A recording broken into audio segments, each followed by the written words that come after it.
ఓటుకి ఓటు వేసినటువంటి ఓటర్కి మీరు ఇచ్చినటువంటి గొప్ప సదుపాయం కల్పించారు కదయ్యా. తల్లిదండ్రులు ఎంత బాధపడుతున్నారో తెలుసా? కొన్ని కళాశాలలో ఫీజులు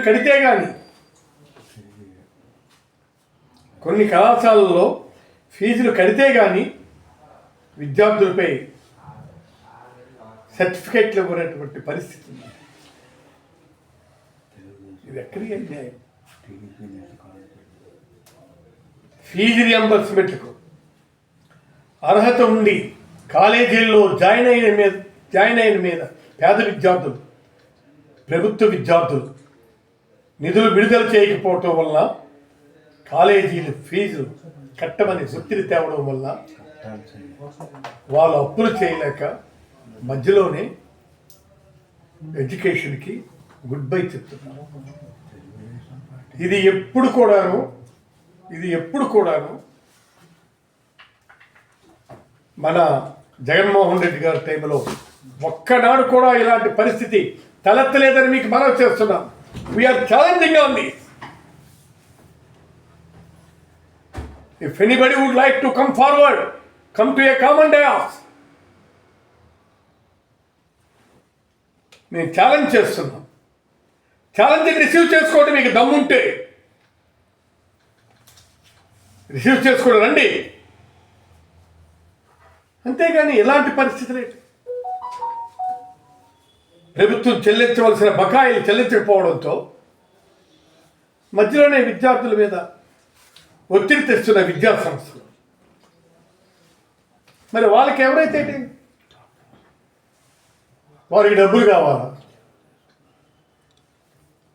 అందుకు ఆ ఫీజులు, రిక్వైర్మెంట్ ఫీజులు ఏవైతే ఉన్నాయో అది కట్టాలి అని చెప్పి బకాయిలు చెల్లించేటంత వరకు కూడా వీళ్ళు చాలా సీరియస్గా వాళ్ళు ఒత్తిడి పెడుతున్నారు. వైఎస్ రాజశేఖర రెడ్డి పేద విద్యార్థుల కోసం ఫీజు రియంబర్స్మెంట్ పథకాన్ని తీసుకువస్తే ఆ పథకాన్ని జగన్మోహన్ రెడ్డి హయాంలో జీవం పోస్తే ఇప్పుడు చంద్రబాబు ఆ పథకాన్ని పాతాళానికి తొక్కారు. అంటే ఒక ప్రభుత్వం చేసినటువంటి మంచి పాలసీని ఇంకొక ప్రభుత్వం అమలు చేయడం తప్ప. అది ఏదైనా కానీ విద్యకు సంబంధించినంత మేరకు వాళ్ళు ఆ కార్యక్రమం చేయడం మంచిదే కదా.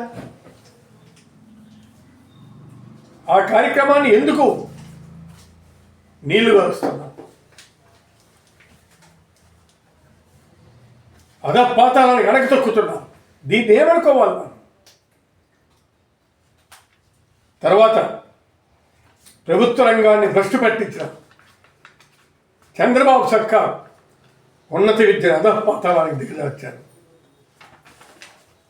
అప్పులు చేసి ఫీజులు కట్టలేక విద్యార్థులు తల్లిదండ్రులు అల్లాడుతుండగా పాఠాలు బోధించడం మానేసి కాలేజీ యాజమాన్యాలు ఫీజుల కోసం ఒత్తిడి చేసేపటికి సరిపోతుంది. వాళ్ళు పాఠాలు మానేసి ఫీజులు ఎప్పుడు ఇస్తారని చెప్పి విద్యార్థుల్ని వాళ్ళు పుల్ చేస్తున్నారు.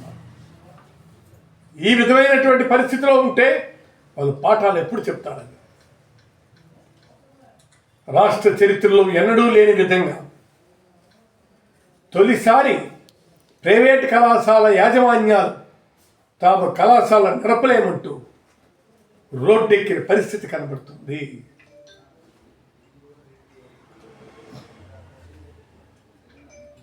కళాశాల నడపలేమంటూ రోడ్డెక్కే పరిస్థితి కనబడుతుంది.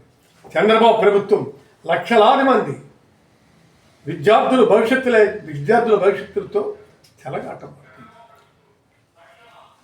ఫీజు రియంబర్స్మెంట్ పథకాన్ని అటకెక్కించాలని ఉద్దేశంతోనే తల్లుల ఖాతాలో జమ చేయకుండా కాలేజీ ఖాతాల్లో జమ చేస్తామని చంద్రబాబు ఎన్నికల హామీ ఇచ్చిన ఇప్పుడు ఆ పథకాన్ని తూట్లు పొడిచారు. ఆ టైంలో మేము తల్లుల పథకాల్లో వేశాం, తల్లుల ఖాతాల్లో వేశాం. ఎందుకు వాళ్ళకి బాధ్యత ఉంటుంది. మా పిల్లలు చదువుతున్నాడు, వాడికి మేము ఫస్ట్ ఫీజు కట్టాలి అని చెప్పి ఆ ఉద్దేశంతో చేస్తే మీరు తిండగా కాలేజీ ఖాతాల్లో వేశారు. తర్వాత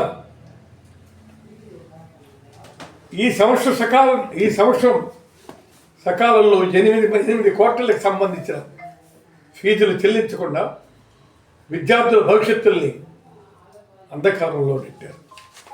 గత ప్రభుత్వ హయాంలో జగన్మోహన్ రెడ్డి పాలనలో విద్యా దీవెన కింద ఫీజుల కోసం 12,609 కోట్లు క్రమం తప్పకుండా ప్రతి త్రైమాసికానికి చెల్లించడంతో పాటు గతంలో టీడీపీ సర్కార్ పెట్టిన బకాయిలు కూడా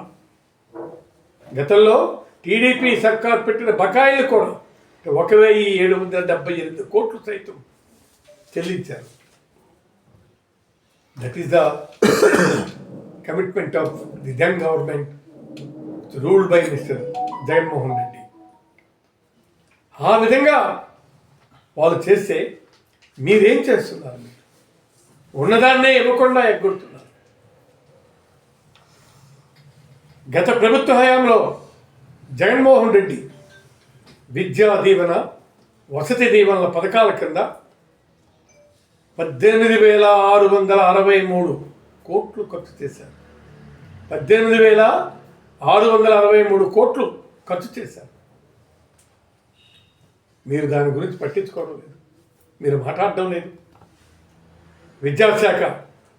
విద్యాశాఖ మంత్రి లోకేష్ ఆధ్వర్యంలో విద్యా వ్యవస్థ మొత్తం కుప్పకూలింది, కుదేలైంది, సర్వనాశనమైందని చెప్పడానికి నేను ఎలాంటి హెజిటేషన్